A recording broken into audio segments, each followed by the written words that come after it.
বনের গভীর জঙ্গলে এক শিয়াল নিশ্চুপ হয়ে বসেছিল অসুস্থ হয়ে। বানরটি বলল হরিণকে, দেখ, একটা শিয়াল বসে আছে নিশ্চুপ হয়ে। শিয়ালটি আস্তে আস্তে চলতে লাগলো।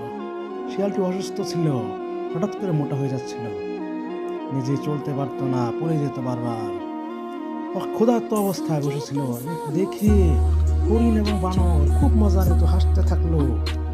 তারা বানর শিয়ালকে নানান কথা বলতো এবং অনেকগুলো খাবার এনে শিয়ালকে দেখিয়ে দেখিয়ে তারা খাইতে লাগলো। তারপর শিয়াল তাদের কাছে আসলো, সে বলল, আমাকে কিছু খাবার দাও।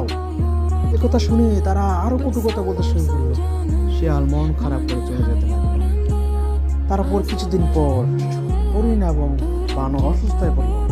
শিয়াল দেখে অসুস্থ, গাছের লতা পাতা সেরে তাদেরকে সুস্থ করে তুলল।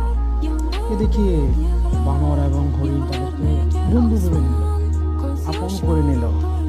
তারা তিনজন একসাথে চলতে লাগলো। এখন বনের মাঝে চলে তিনজন একসাথে বন্ধুত্বের মতো।